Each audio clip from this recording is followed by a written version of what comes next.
এক গ্রামে ছিল এক গরু। গরুটি খুব শান্ত স্বভাবের, সারাদিন ঘাস খেয়ে নিজের মতো থাকত। গ্রামটির কাছে জঙ্গলে বাস করত এক চতুর শিয়াল।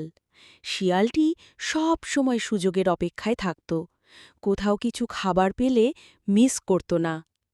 একদিন গরুটি নদীর ধারে ঘাস খাচ্ছিল। শিয়াল দূর থেকে তাকিয়ে ভাবল, এই গরুর দুধ পেলে অনেক দিন ভালোভাবে খাওয়া যাবে। শিয়াল গিয়ে গরুকে বলল, বন্ধু গরু, তুমি প্রতিদিন একা একা এখানে আসো কেন? জঙ্গলে তো কত রকম মিষ্টি ঘাস আছে, আমার সাথে চলো। গরু প্রথমে রাজি হল না, সে জানত জঙ্গলে বাঘ, সিংহ আছে। কিন্তু শিয়াল বারবার মিষ্টি কথায় তাকে রাজি করিয়ে জঙ্গলের ভেতরে নিয়ে গেল। জঙ্গলের ভেতরে ঢোকার কিছুক্ষণ পরই শিয়াল গরুকে এক ফাঁদে ফেলে দিল। সেখানে আগে থেকেই ক্ষুধার্ত বাঘ অপেক্ষা করছিল। গরু বুঝল, শিয়াল তার বন্ধু নয়, বরং বিশ্বাসঘাতক।